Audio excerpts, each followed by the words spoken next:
So we take this training today, right? The ritualized first training of the year that we have. The Hatsu Geiko, it's called. And what are we looking to accomplish during this training session? Number one, showing up. It's the hardest part.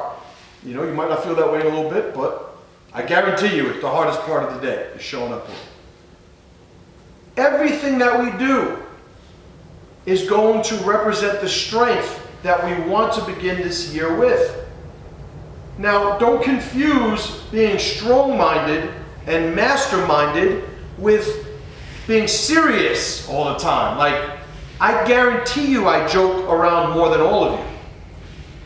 But I do not subscribe to weakness.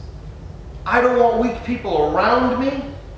I don't want to be connected in any way to things that are going to sabotage my energy.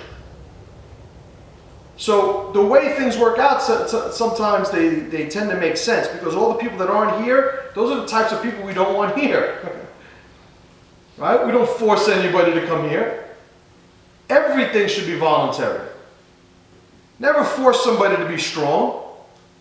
You can't force, you have to incentivize it. Right? You have to say, well, do whatever you want. And that's do whatever you feel is best. Whatever you want. Doesn't matter to me, because I can't force you to want to be better anyway. If you show up hungry, we'll find a way to feed you. We'll find a way to get you climbing that ladder. But you have to want it yourself.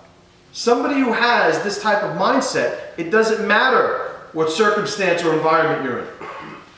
When things are going great, you're doing great. When things aren't going great, you look at it as a challenge.